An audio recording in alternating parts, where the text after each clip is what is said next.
இப்படிப்பட்ட பிரசித்தி பெற்ற கோவில்களுக்கு இடமளித்து அது கன்ஸ்ட்ரக்ஷனுக்கு உண்டான செலவையும் அவுரங்கசீப் கொடுத்தான் என்பதுதான் வரலாறு. அந்த வரலாறு அதோடு முடியவில்லை. ஆங்கிலேயருடைய ஆட்சி காலத்திலே 1920 மீனாட்சி அம்மன் கோவில் என்று சொல்லக்கூடிய மதுரையிலே பிரசித்தி பெற்ற கோவிலிலே கடவுளுக்கு அணியக்கூடிய ஆபரணங்கள் தொலைந்து விடுகிறது. நகைகள் எல்லாம் காணாம போச்சு. யார் எடுத்தாங்கன்னு தெரியல. அவரெல்லாம் சென்று கேஸ் கொடுக்கிறா. என்ன கொடுக்கிறா? எங்களுடைய சாமியினுடைய ஆபரணங்கள், தங்க நகைகள் எல்லாம் காணாமல் போகிவிட்டது என்று. அன்றைய ஆங்கிலேயருடைய ஆட்சியிலே கம்பீர தோற்றமுடைய தேனி மாவட்டத்தில் சப் இன்ஸ்பெக்டராக இருந்த ஒரு இளைஞரை அந்த ஸ்பெஷல் பிரான்ச்சுக்கு அனுப்பி மதுரையில இந்த கோவிலில் நகைகளை திருடியவர் யார் என்பதை கண்டுபிடிப்பதற்கு மிக முக்கிய அந்த பிரான்ச் அந்த குழுவுக்கு தலைவராக ஒரு இன்ஸ்பெக்டரை நியமிக்கின்றார்கள். அவர் ஒரு இஸ்லாமியர்.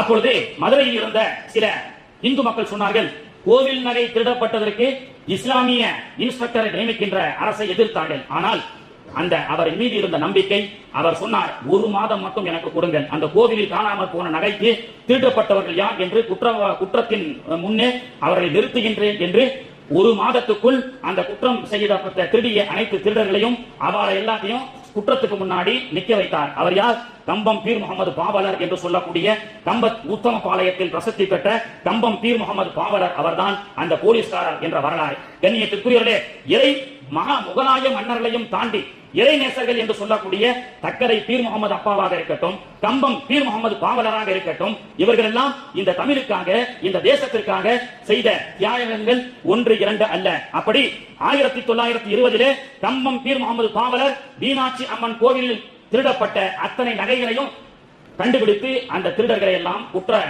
குற்றவாளி கூண்டிலே ஏற்றி சாதனை படைத்தார்.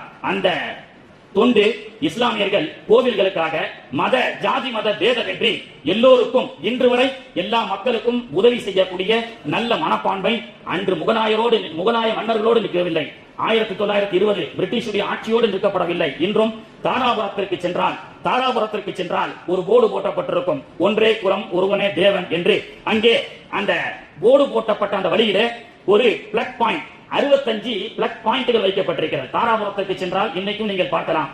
யார் இந்த தாராபுரத்திலே ஒரு குடிசை, ஒரு ஓய்வு கூடத்தை போன்ற ஒன்றை கட்டி அதுல 65 பிளக் பாயிண்ட வைத்திருப்பது யார்? அவர்தான் அன்வர் பாய் என்று சொல்லக்கூடிய ஒரு பாய் வியாபாரம் செய்யக்கூடியவர். இன்றும் நீங்கள் சென்று பார்க்கலாம். அவரும் அன்வர் பாய் தான். அவர் செய்யக்கூடிய வியாபாரமும் பாய் தான்.